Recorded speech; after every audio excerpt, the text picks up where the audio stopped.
Oh yeah. It was one of those sessions that you really had to stay up for. I can't believe I almost decided to skip out on this. I mean, where was this rain for Interlagos, eh? This time out though, I'm going to do something a little bit different, and we're going to start off with the losers. I think the biggest scalp out of all of this was, of course, Lewis Hamilton starting last. Now, if I can recall, I think this is the first time that Hamilton has actually started last in his entire Formula One career. And it seemed to be just down to a mixture of just not timing it right in terms of getting his lap in, and the track being at its wettest in Q1, where it was a miracle when we only got one person in the barrier, and we'll get to that person in a moment. Right now for Ferrari was a major shocker, especially considering in the earlier sessions where Lewis was looking to be fairly decent. I heard the F1 TV commentators actually talking up Hamilton in having some kind of upset or a major boost for his hopes in establishing himself with Ferrari. But here we are, him starting P20. I mean, there is no way in being able to just try and make it sound good. Adami's bedside manner, my goodness, just saying, it's a bit damp out there? Yeah, okay. And I mean, then with Alex Albon, as I just touched upon, I mean, he was the only person in the entire session to actually damage his car. Front suspension damage. He starts P16 though, so he is actually a slightly smaller loser than Hamilton, but I mean, I can't really say that much regarding his pit crew, who are now going to be working well into the night and then into the morning trying to fix the darn thing, ready for the race. I can't imagine they're just going to park up and just leave it and say, oh, we'll just do this in the morning. But then at the same time, it was just such a miracle we didn't get a red flag. We got no real disruption here, except for the elements causing the disruption, which, as far as I'm concerned, is fine by us. But yeah, Albon is very much a loser here. And with Tsunoda, I mean, 19th, he is joining Lewis on the final row. Simply put, he just couldn't get a competitive lap in. That's why that first session was so good, in that everyone was on the full wet tyre, everyone could have easily been eliminated, and unfortunately, Yuki was just yet another one of those people, and it's just making his job in trying to convince Red Bull in keeping him for next year that little bit harder. I mean, P19, that is not great. Him just not hooking the lap in all of that time, in nigh on 20 minutes. And then with Antonelli, he looked fairly comfortable in the opening sessions in practice, but as I said in my predictions video, I didn't really have enough confidence in just saying, oh, Kimi's just going to absolutely romp off with it. It just goes to show that Kimi's still got a lot of work to do in these kind of configurations. He'll obviously get there, but it's certainly not a strong suit for this year. He just couldn't put a lap together. I saw throughout Q1, people were aborting laps all the way through turn 14 because the spray was just absolutely mighty. The track has been transformed when it gets that wet. Seriously. We were all expecting Brazil to be a washout, especially qualifying in the sprint. We got none of that. I guess they decided to bring the rain here to make people hyped for Las Vegas. Well, quite honestly, it worked, because I actually decided to make a video about this after all. For Bortoletto, he's yet another one of those losers, especially considering that his teammate was knocking on the door of Q3, and he was really not that far off the bottom of Q1. But I think, I'm not too sure about this. This is his first qualifying session in the wet. He's done wet races before, obviously, but I think this is the first time he's experienced this kind of thing in such a high-stakes environment, which is funny because, you know, the team sponsor is steak. But what wasn't so funny is that he was saying basically it was a bit intense out there. It's certainly given this track yet another feather to its cap in terms of the legacy of what could go down in a championship, because one of the three title contenders, oh, this was not good at all. I think you know who it is. Colapinto, I mean, 15th, he did get into Q2 at least, so he is at least a little bit proud of his achievements, but it all came down to that corner where he crashed heavily last year, and it arguably might have defined his career and his trajectory forever. Helmut Marko claiming that Vegas's crash very much poured cold water on the prospects of Franco joining the Red Bull Junior group and going to Racing Bulls for this year. So naturally, when he got into a similar position when he was about to crash, he decided to back off and not want to repeat the same thing again for the sake of optics. The Alpines did slide back to not even being close of being near the top. It was a case of just being near the bottom with maybe the chance of a little slip up the edge, which is exactly what his teammate did. But admittedly, he did have a slight lack of pace to Gasly, but at the very least, he did make it out of Q1 fairly convincingly. And then with Behrman, after a really good solid form the last couple of races where he's actually scored the same amount of points as Piastri in races, this was very much the first time in a while where Ocon looked the more stable of the two. Behrman describing everything as a little bit sketchy. And I think he actually has said that Vegas is one of the tracks he likes the least. It might be one of his worst, the bogey track, but P14 is not all that terrible, but he is very much behind his teammate, and I'm quite sure that the Frenchman will absolutely take that after not really getting a look in for points in comparison to his rookie teammate and compatriot. But hey, he got into Q2, and he wasn't exactly far off everyone else. It was just a case of this was a good run coming to an end in comparison to the Frenchman. But you know what, for the sake of compatibility, let's start off the meh section with Esteban himself. I mean, 13 is not much to write home about, but this starting ahead of his teammate after spending so many races this season near the back, and then the Haas team are actually expecting him to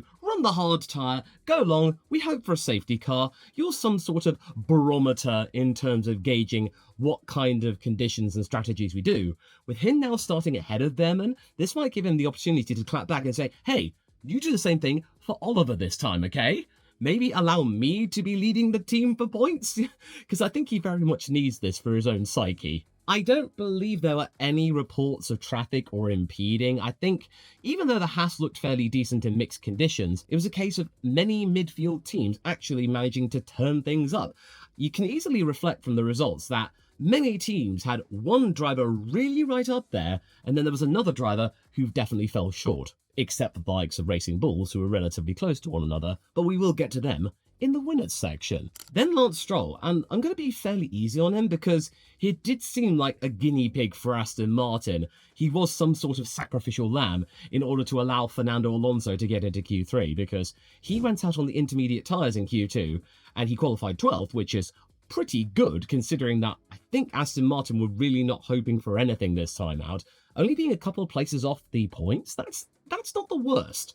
But there could have easily been more because he provided the data to allow everyone else to basically go, yeah, we're going to be going on to Inters for Q3, and then the rest was history. So I think he definitely did the legwork for everyone else on the grid, so I will give him slack in that regard. He was very solid on the full wets, let's be real. It was basically a bit of a gamble, and I was quite certain that we were going to be seeing both Astons in Q3 had they just stuck to the wet tyre and then just went with everyone else onto the Inters. So I feel like Lance definitely did a lot of the work for that team in qualifying. He definitely deserved a little bit of kudos here, but it was just simply not enough to be able to be in the top 10. It was close, but no cigar. Hulkenberg, yeah, it was all right. P11, that's not too bad. He once again out-qualifies Bortoletto, who might be running out of puff at the end of a very long season, which for a rookie is perfectly understandable. And it was just a tiny job. Not really much else to say. He was there where he had to be. He just missed out on Q3, which for a Sauber, which many of the simulations from F1.com were pinging as being one of the worst teams in qualifying, being right there in the middle, that's all right. More on like the okay side of meh. Meh, let's not forget, it's all about the way you intonate that particular word. Meh, or and definitely a was Oscar Piastri, P5, after making a mistake in turn 12. This couldn't have happened at a worse time. I was going to be putting him in the losers, but before all of that, he was very much on the song with Verstappen and Norris. We all thought it was going to be, oh my god, the top three in the championship are right next to each other on the grid, and it's one of the shortest runs to turn one of the whole season. That particular incident meant that, yeah, there are a couple of other cars in the way, notably the likes of Russell and of Williams. And I think you can pretty much guess why. This is basically turning out in Baku, except Lando got the good scenario. And I think it was a shame for the Australian because throughout the entire session, he was actually looking okay. I think he was having provisional pole at the beginning. He got one of the best laps early on, but it was just that mistake, which meant he had to abort. The placement of everything looked really, really good, that he was on course for having track evolution really play onto him like it did with his teammate. But yeah, you have to then look back into Q1 and Q2. It definitely looked very dicey, and track placement was not the best. He was very much behind everyone in terms of spray, and it meant that a couple of times he had to abort the lap right at turn 14.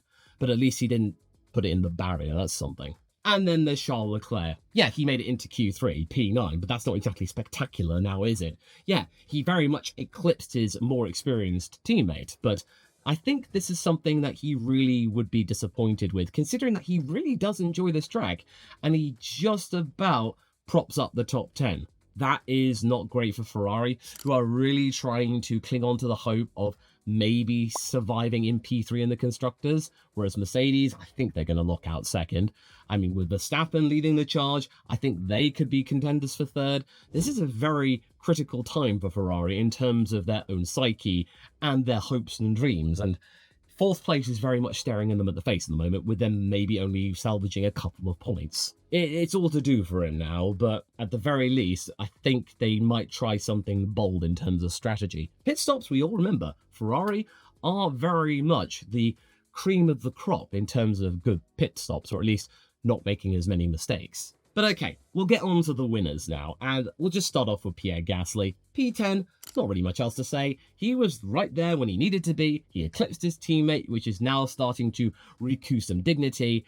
And considering that this is a power circuit with one of the longest straights on the calendar, I don't expect Gasly to be able to survive out of all scenarios or situations, but this is a fairly solid start to be able to get into Q3, albeit propping it by quite some way. But at least in the wet, the Alpine doesn't look too bad, but that is because you're going slower, and that does mask up deficiencies in terms of the power unit. So I think it was just a case of, just punching up a little bit higher than you would have expected. But hey, props, kudos where it's due.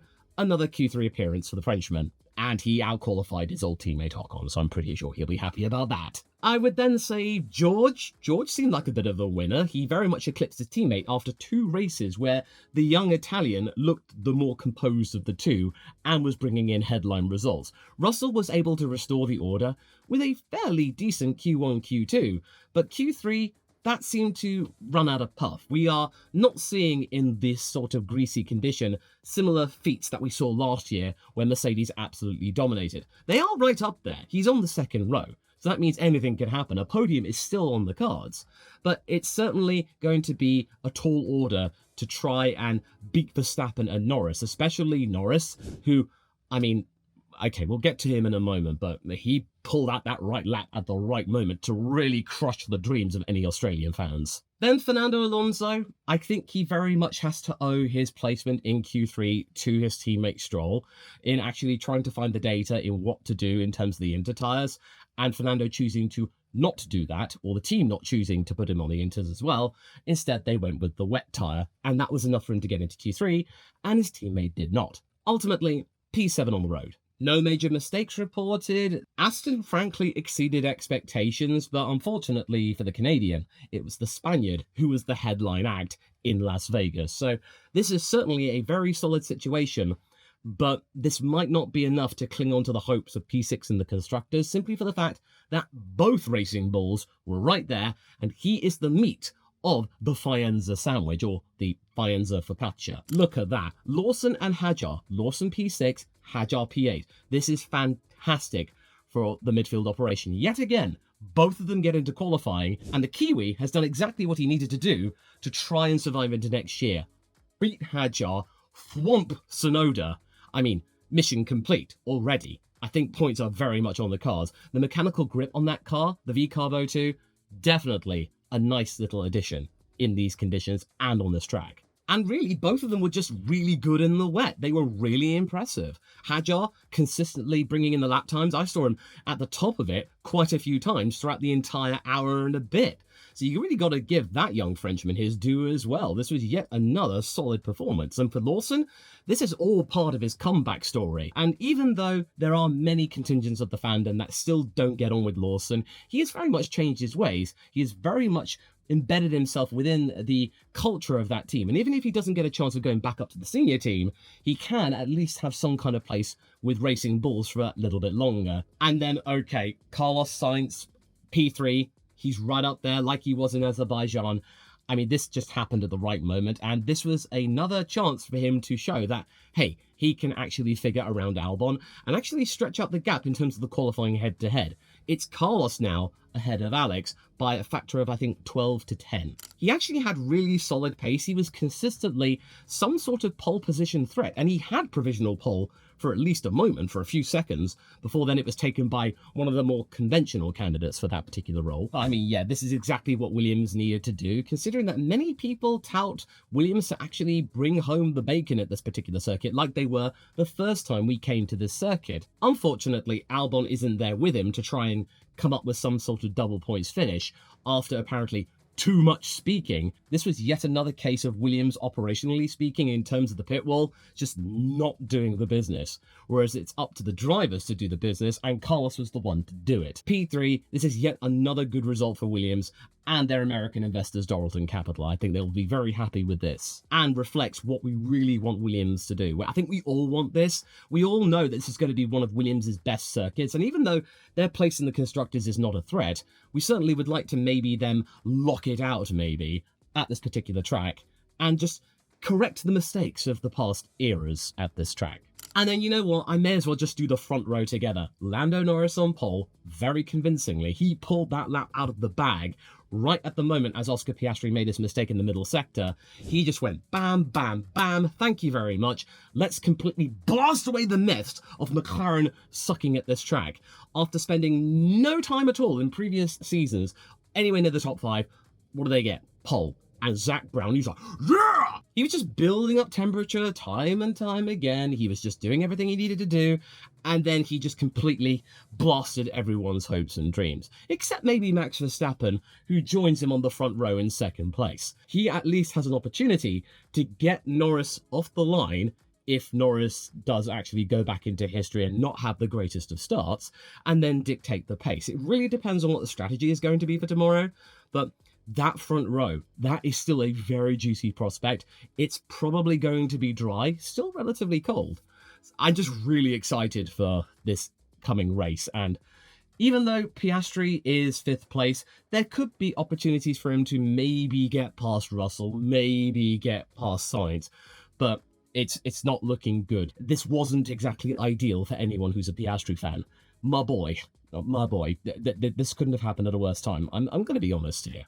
But you got to give Lando the props here in having yet another pole position to do it at a track where McLaren has historically struggled at, and dispelling the miss, and he was the one to do it, now that he has equaled the most amount of races repping that team. DC, that record is gone now, unfortunately, after 20 years. Well, it will be next summer in Qatar, but you know what I mean. And also his helmet, by the way, really nice little tribute. And what would be a nice little tribute is for you to maybe check out this video right here, because I think you'll very much like it.